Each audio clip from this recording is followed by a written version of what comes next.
Et donc là, voilà, c'est toute ma petite production. Donc il y a quoi du coup?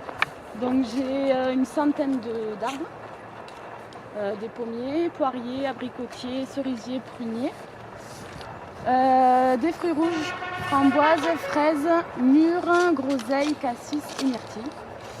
Et une petite plantation de plantes aromatiques. Donc du coup, qu'est-ce que tu transformes en général et qu'est-ce que tu transformes en ce moment? En général, donc je suis plutôt dans le jus de pomme, sirop et plantes aromatiques séchées. D'accord, et en ce moment? Et en ce moment, du coup, c'est un peu la période creuse. Donc du coup, en ce moment, c'est un peu comme la nature. Je sommeille et puis j'attends que la nature reprenne. Donc j'entretiens, je taille, je nettoie les parcelles et je prépare la saison prochaine. D'accord. Tu peux juste nous rappeler en fait l'histoire, c'est-à-dire quand est-ce que tu t'es lancé et pour quelle raison? Donc je me suis lancée, si je me souviens bien, c'était en 2018 où j'ai eu l'idée de ce projet. Donc je me suis formée en Lozère à Florac, j'ai fait un BPREA et donc ça a duré à peu près 1 an. Et après j'ai attaqué à planter mes premiers arbres. Donc j'avais commencé par faire des légumes pour me lancer.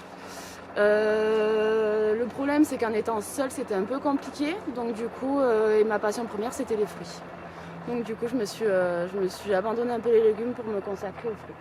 Et du coup je me dirige plus vers les jus et les sirops, plus que par rapport aux confitures où c'est pas le produit que je préfère travailler, alors que les jus et les sirops ça me correspond plus. Donc pour l'instant dans ma gamme en jus j'ai jus de pomme et jus de myrtille.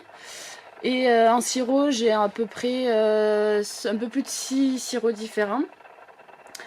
Et je compte également faire, donc je fais déjà les plantes aromatiques séchées, donc je compte les vendre également fraîches sur le marché. Et également les fruits rouges que j'aimerais faire sécher pour les développer aussi.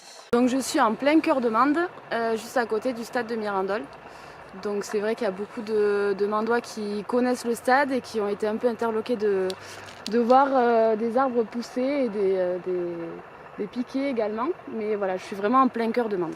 Déjà, je suis issue d'une famille agricole, donc mon grand-père était maquignon juste ici. Et je pense que je l'ai un peu en moi depuis toujours. Et après, c'est pendant mes voyages, j'ai fait pas mal de woofing, donc j'ai travaillé dans des fermes.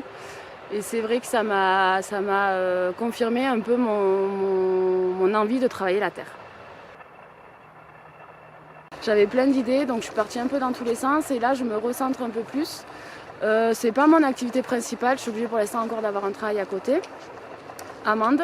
Mais du coup je me laisse un peu guider par la vie, par les rencontres, par les découvertes. Et puis voilà, j'arriverai pas encore au jour d'aujourd'hui à me dire dans 2 ans je serai à tel niveau et je ferai ça. Donc mes points de vente ils se situent à Mende, à la fromagerie, au sourire de la crémière, et à l'Escale à Badarou pour l'instant. Et je serai présente ponctuellement au marché de Mende. À partir? À partir de mars-avril pour l'ail des ours et après en saison l'été.